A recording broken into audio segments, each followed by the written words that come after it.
Hello guys, देखिए हम लोग यहाँ पे लिमिट का एक क्वेश्चन देखेंगे। और ये जो लिमिट का क्वेश्चन है ये हरियाणा पीजीटी में अभी रिसेंटली 24 में आया हुआ क्वेश्चन है। तो अगर आप पीजीटी की तैयारी कर रहे हैं या सीएसईआर नेट की तैयारी कर रहे हैं तो इस तरह का क्वेश्चन आपके लिए काफ़ी अच्छा रहता है, ठीक है। और आई होप आपको ये पता होगा। आपको ये अगर मालूम है तो आप वीडियो पॉज कीजिए और खुद से पहले देख लीजिए कौन सा ऑप्शन आपका करेक्ट आ रहा है, ठीक है। तो देखो, किसी को इसका रिजल्ट डायरेक्टली भी याद होगा कि for any real number x limit n tends to infinity x n by factorial n, इसका वैल्यू क्या होता है? इसका वैल्यू होता है 0। एक्चुअली ये एडवांस कैलकुलस का लिमिट है, क्योंकि लिमिट आपको पता है कि ये बेसिक कैलकुलस से स्टार्ट हो जाता है, ठीक है। और बेसिक कैलकुलस में जो भी लिमिट्स बनते हैं वो सिंपल फार्मूलाज से बन जाते हैं, तो वहाँ पे कोई इशू नहीं होता। बट एडवांस कैलकुलस में आपको कुछ जानना पड़ता है, और इसमें भी मैंने बहुत सारे मेथड्स पे बात किया हुआ है, बहुत सारे ट्रिक भी आपको बताए हैं। ट्रिक से भी ये क्वेश्चन बन जाएगा, मैं आपको भी बताऊंगा, ठीक है। बट अगर हम देखें ना तो इसको हम लोग सैंडविच थ्योरम का यूज करके काफी इजीली बना सकते हैं। तो सैंडविच का थ्योरम क्या कहता है, ठीक है, इसके लिए मैं आपको बताता हूँ। सैंडविच थ्योरम, सैंडविच बोलते हैं इसको, स्क्विज भी बोलते हैं, ठीक है। आपने पढ़ा हुआ है स्क्विज थ्योरम। क्या कहता है ये थ्योरम? ये थ्योरम कहता है फॉर दिस फैक्टर यानी x n by factorial n, ये जो होता है ना, ये क्या होता है, ये ऑलवेज 0 से ग्रेटर होता है और स्मॉलर होता है x n by m to the power n into m to the power m by m minus 1 का फैक्टोरियल, ठीक है। इसका अंडर द कंडीशन कि आपका जो x है वो m से स्मॉलर होगा और m जो है वो n से स्मॉलर होगा या तो इक्वल होगा, ठीक है। तो इस कंडीशन में ये इस इनइक्वालिटी को होल्ड करता है, और यही सैंडविच कहलाता है। जैसा कि इसका नाम है कि जो आपका जो रिक्वायर्ड फंक्शन है जिसका लिमिट मेरे को चाहिए x n by factorial n, तो ये क्या है, दोनों के बीच में है, ठीक है। तो अगर दोनों का वैल्यू कुछ ऐसा आ जाता है जो बिल्कुल क्लोज होता है, तो अकॉर्डिंग टू जो सैंडविच होता है कि बीच का वैल्यू भी लगभग वही होगा, ठीक है। तो उसी पे ये बेस्ड है। तो अब आप देखो कि ये जो इनइक्वालिटी, पहले मैं इस पे बात कर लूं कि क्या ये इनइक्वालिटी बिल्कुल करेक्ट है। अगर आप ये चेक करना चाहते हैं तो ये भी आप बिल्कुल आसानी से चेक कर सकते हैं, बहुत बड़ा थ्योरम नहीं है, ठीक है। जैसे यहाँ पे कंडीशन लगा हुआ है कि जो m है वो क्या है, वो x से ग्रेटर है, ठीक है, और n से स्मॉलर है या तो इक्वल है। तो यहाँ पे अगर मैं बात करूं, अगर मैं ये कंडीशन ले लेता हूं पहले, कंडीशन नंबर 1 कि m और n आपस में इक्वल है, ठीक है, तब देखिए क्या ये जो इनइक्वालिटी है ये होल्ड करता है। तब आप देखोगे इधर क्या है, इधर है x n by factorial n, ठीक है, ये टर्म हो गया इधर। और इधर है हमारा x n by m to the power n into m to the power n divided by m to the power m है यहाँ पे, ठीक है, डिवाइडेड बाई एम माइनस 1 का फैक्टोरियल, ठीक है जी। अब देखिए जैसे ही मैं m इक्वल टू n लेता हूं तो मैं क्या करूंगा, ये भी मेरा m हो जाएगा, ठीक है, ये भी मेरा m हो जाएगा, ये भी मेरा m हो जाएगा और ये भी मेरा m हो जाएगा, ठीक है।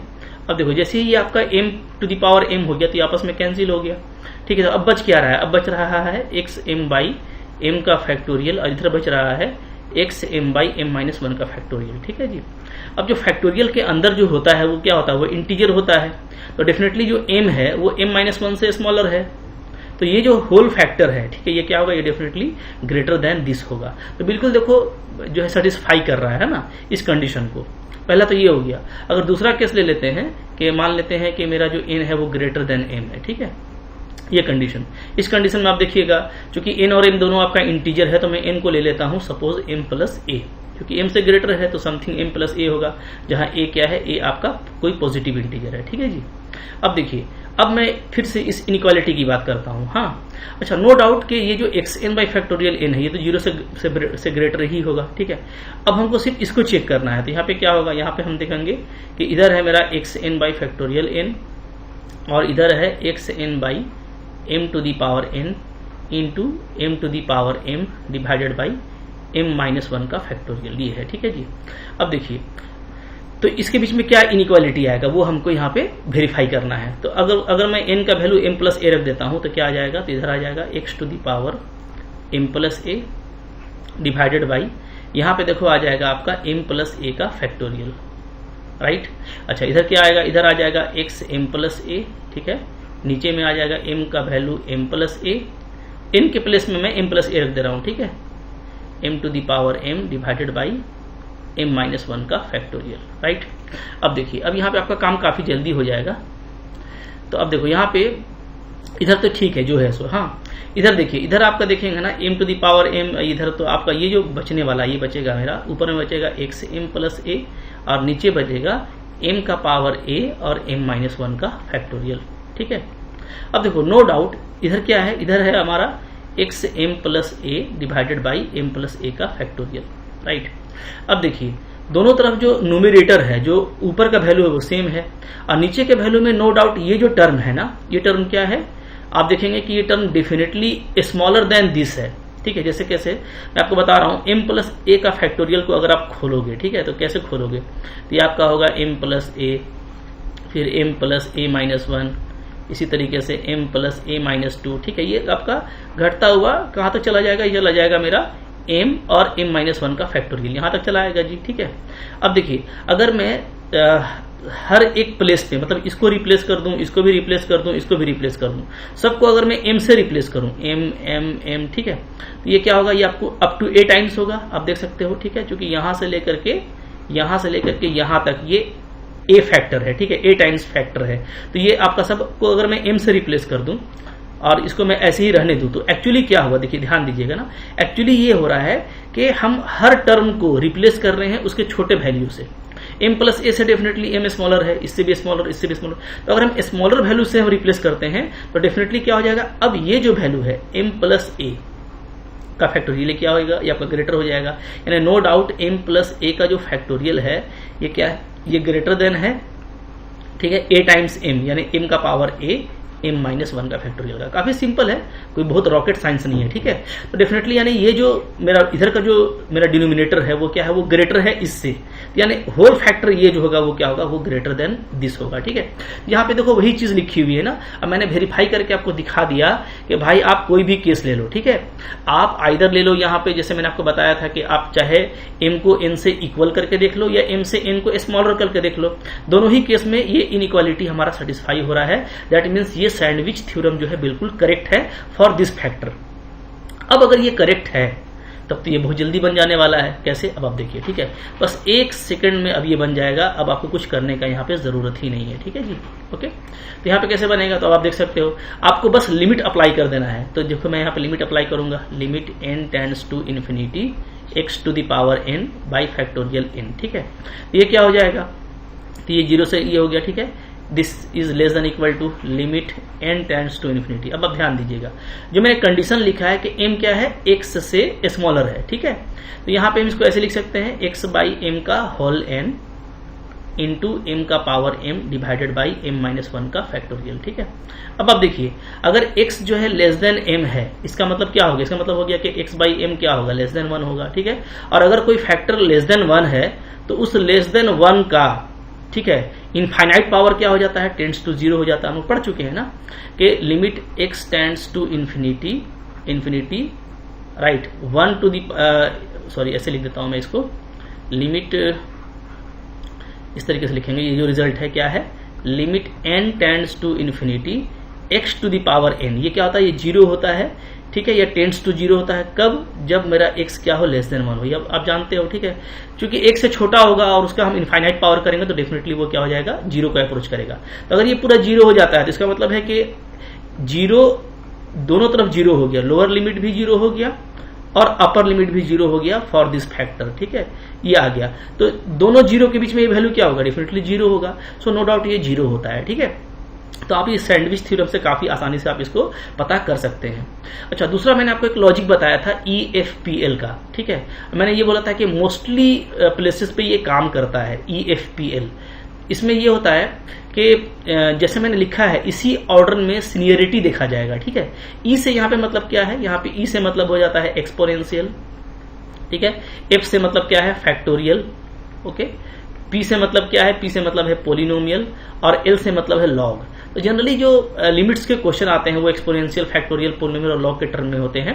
जैसे आप यहाँ पे देख सकते हो, ऊपर में क्या है, ऊपर में है आपका पोलिनोमियल, x का पावर n है। ठीक है, नीचे में क्या है, नीचे में है फैक्टोरियल। तो अगर मैं देखूं इसके अकॉर्डिंग तो f पहले आता है। ठीक है, EFPL, IPL याद रखते हैं ना, तो शॉर्ट लॉजिक मैंने बताया था कि IPL को EFPL याद रखिएगा। ठीक है, EF लगा दीजिएगा और PL हो जाएगा। तो अब यहाँ पे FP से पहले आता है, यानी F फॉर फैक्टोरियल ये पहले आएगा, P फॉर पोलिनोमियल बाद में आएगा। तो सीनियरिटी में फैक्टोरियल पहले आएगा, यानी फैक्टोरियल n को हम पहले अप्लाई करेंगे और n टेंड्स टू इन्फिनिटी नीचे में जब हम अप्लाई करेंगे तो ये पूरा क्या हो जाएगा, डेफिनेटली आपका जीरो हो जाएगा। ठीक है, क्योंकि समथिंग बाई इन्फिनिटी क्या होता है, जीरो होता है।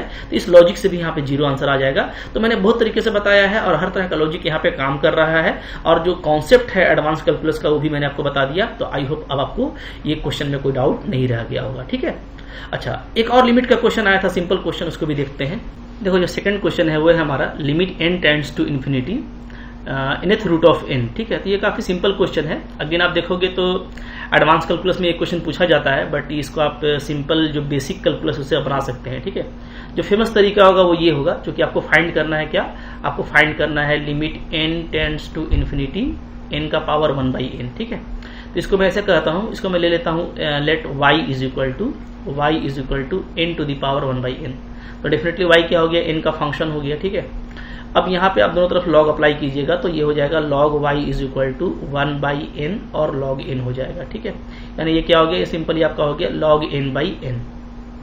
अब अगर हम देखें under limit n tends to infinity, तो n टेंड्स टू इन्फिनिटी अगर मैं लगाता हूँ, ठीक है, log y के लिए, तो यहाँ पे हो जाएगा आपका limit n tends to infinity log n/n हो जाएगा। और ये इन्फिनिटी बाई इन्फिनिटी का फॉर्म है, तो अब यहाँ पे आप आसानी से एल हॉस्पिटल रूल अप्लाई कर सकते हो। तो आपको ऊपर नीचे n के रिस्पेक्ट में डिफरेंशिएशन करना पड़ेगा। तो ये आपका आ जाएगा limit n tends to infinity, ऊपर में 1/n और नीचे में 1। ठीक है, अब इसका वैल्यू क्या हो जाएगा, जीरो हो जाएगा सिंपली, क्योंकि 1/n under n tends to infinity zero होता है। यानी log y का वैल्यू जो है अंडर द लिमिट जीरो आ जा रहा है, यानी कि y क्या होगा, तो y limit n tends to infinity y का वैल्यू हो जाएगा e टू द पावर 0। ठीक है, क्योंकि आपको पता है कि अगर log x equal to m है तो यहाँ से क्या होता है, यहाँ से x इक्वल टू e का पावर m होता है। ठीक है, तो यहाँ से वही चीज अप्लाई कर दिया गया, limit n tending to infinity y क्या हो जाएगा, e का पावर 0 हो जाएगा, यानी 1 हो जाएगा। और y क्या है, तो y मेरा जो हमको फाइंड आउट करना था वही चीज है। ठीक है, तो बहुत आसानी से आप देख रहे हो कि n का जो nth रूट है वो 1 आ जा रहा है, यानी कि यहाँ पे जो करेक्ट ऑप्शन है वो बी नंबर है। तो ये तो काफी सिंपल क्वेश्चन था। ठीक है, ऐसा क्वेश्चन डेफिनेटली आपने एग्जाम में किया ही होगा और आएगा तो कर ही लोगे। ठीक है, तो ये लिमिट के क्वेश्चंस थे, बहुत सारे क्वेश्चंस मैंने और भी कवर किए हैं। तो ये क्वेश्चन जितना आप प्रैक्टिस करोगे, जितना प्रैक्टिस में आपके रहेगी, ठीक है, उतना ही जल्दी आप बना लेते हैं, स्पीड में बना लेते हैं, एक्यूरेसी के साथ बना लेते हैं। ठीक है, तो आई होप आपको समझ में आ गया।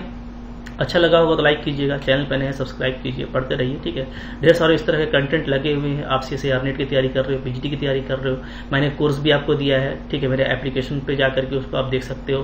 मेरे एप्लीकेशन का नाम है MSc लर्न ऑनेस्टी, जो मेरा यूट्यूब का नेम है, सेम उसी नेम से आपको एप्लीकेशन मिल जाएगा। उसमें डेफिनेटली काफ़ी अच्छे कोर्सेज हैं, PDF हैं, डाउट्स आप पूछ सकते हो, काफ़ी मजा आएगा। पढ़ते रहिए। ठीक है, थैंक यू वेरी मच।